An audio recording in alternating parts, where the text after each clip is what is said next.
Bonjour et bienvenue dans cette nouvelle vidéo. Aujourd'hui nous allons parler couteau multifonction. En l'occurrence là il s'agit du Laserman Free K2, la couleur gris, le grey. Alors la gamme Free de Laserman contient 8 modèles de couteaux et pinces multifonction, dont le K2 en gris et en silver, et puis deux autres modèles qui sont le K4 en gris et silver aussi, et puis il y a deux pinces multifonctions, le P2 et le P4. Et ainsi que deux autres modèles de couteaux, le T2 et le T4. Là aujourd'hui on va parler de celui-là, le K2 Grey. Alors c'est parti, on déballe la boîte, on voit ce qu'il y a dedans. Donc on a encore un petit papier avec un texte et puis un manuel d'utilisation assez succinct sur le système de verrouillage et l'accessibilité aux outils. Et puis c'est à peu près tout, on a directement le couteau. Alors, ce couteau multifonction comporte 8 outils au total. Alors, la lame et puis 7 outils. Alors, les outils sont logés dans le manche avec un accès facile à une main. On va voir ça plus tard. Et puis, vous pouvez voir là un manche en aluminium gris, texturé par des motifs qui rappellent un peu le logo de la marque. Ainsi qu'une gravure qui est propre et nette, bien réalisée de l'autre côté. Laserman Free K2. Là on a un clip de ceinture port assez discret avec le logo gravé sur le clip. Il est réversible droitier gaucher. Voilà. Maintenant on va regarder un à un les outils de ce multifonction. Alors en 1 on a la lame bien sûr avec une ouverture Tom Hall. Voilà. La forme de la lame est inspiré d'une lame tantôt, légèrement arrondie, vous voyez, avec une émouture creuse et un tranchant légèrement courbé, vous voyez, qui remonte un petit peu sur au niveau de la pointe. Cette pointe qui fait justement penser à une lame de cutter, c'est idéal pour la découpe des cartons, des emballages, etc. L'émouture, elle, vous voyez, elle est striée verticalement et puis le reste de la lame est stonewash. Le dos de la lame, lui, il est chanfreiné. Regardez. Avec pour un toucher plus doux. Il n'y a pas d'arête, c'est pas mal. L'acier utilisé pour cette lame ainsi que le reste des outils, c'est un acier 420 HC. Alors le 420 HC, c'est un acier inoxydable qui est résistant aux impacts et aux efforts avec un indice de dureté à peu près de 56 à 58 HRC. C'est un acier américain qui est également utilisé dans la fabrication des machettes et des couteaux à lancer. Ensuite, le manche. On va voir le reste des outils. Alors, ouverture simple par la pression du pouce à l'arrière du manche, ici, là. Je vous montre. Là, vous mettez le pouce là, vous appuyez. Vous avez les outils qui sortent. C'est un système qui permet l'ouverture et la sélection des outils à une main. Hop.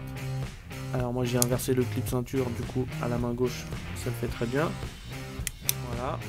Donc là, on a le premier outil qui est le tournevis cruciforme type Phillips. Et puis le décapsuleur. Ensuite, dans le deuxième élément, on a... Hop. Merde. Pardon. Voilà. On a le poinçon avec la partie coupante ici et le trou pour passer le fil. Pas de bout pointu, mais vous avez un tournevis plat extra petit et très fin.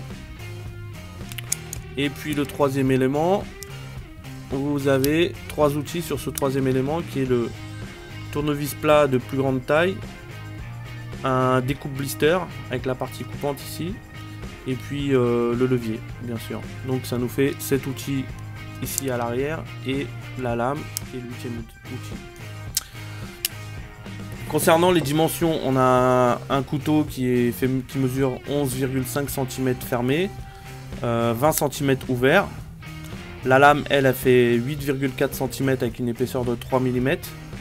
La largeur du manche au plus large fait 16 mm et le couteau lui il pèse 138 grammes. Vous pouvez le trouver sur le net au prix de 109 € en moyenne. Voilà. J'ai oublié de vous parler du système de blocage et de déblocage de la lame. On va regarder rapido. Donc c'est un système qui est ambidextre, avec 2 ergots qui dépassent de chaque côté du manche. Et puis, alors c'est un système qui est articulé sur ressort, monté sur ressort. Donc vous avez une espèce de patte métallique qui a une forme arrondie, qui vient se loger dans le creux du dos de la lame ici. Je sais pas si on voit. Vous voyez là, quand on ouvre, la petite patte sur ressort vient, hop, elle va tomber dedans et ça vient bloquer la lame.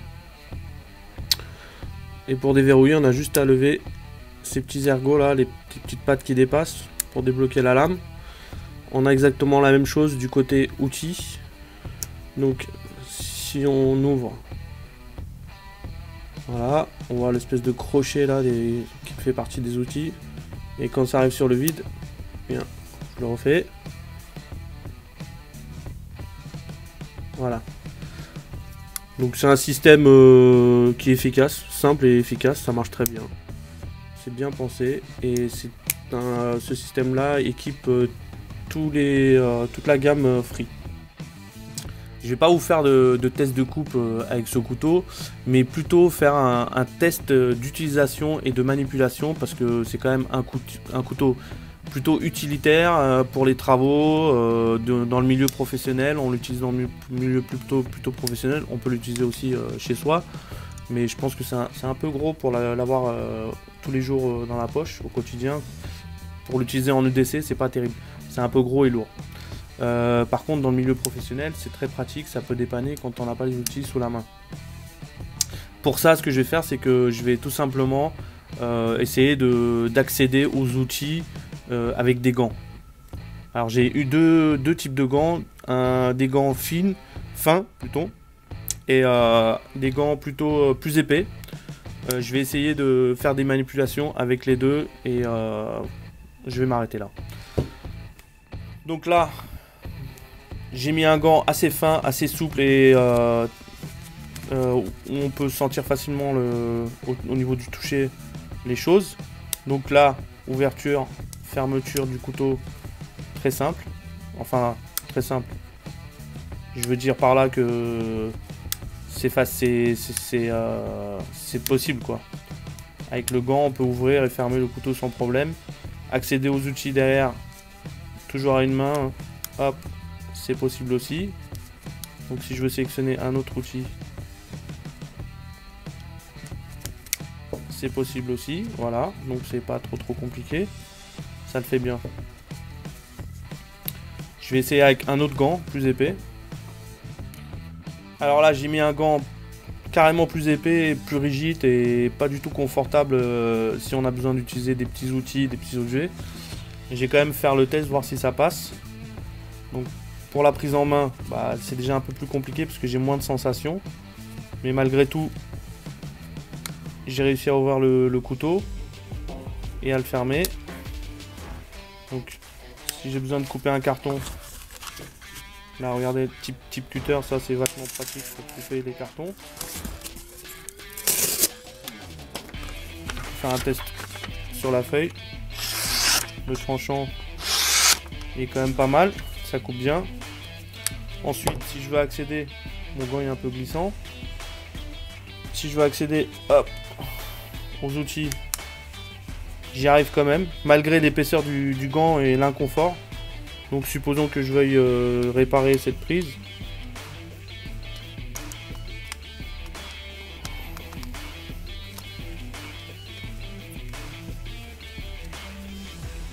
Voilà, malgré l'épaisseur du gant, j'arrive quand même à utiliser et à faire tourner le couteau multifonction dans la main. Donc là, je vais essayer de changer d'outil. Ah oui, c'est plus dur là avec celui-là. Hein.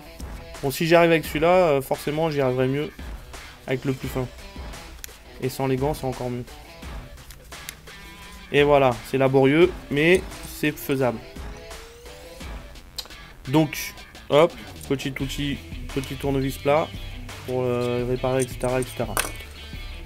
Donc voilà, test réussi, système fiable. Pour ma part, l'outil que je trouve le plus indispensable quand même dans ce multifonction, c'est quand même, je vais vous montrer, c'est non, c'est le décapsuleur. Allez, à la vôtre les gars. C'était Semilio, à plus.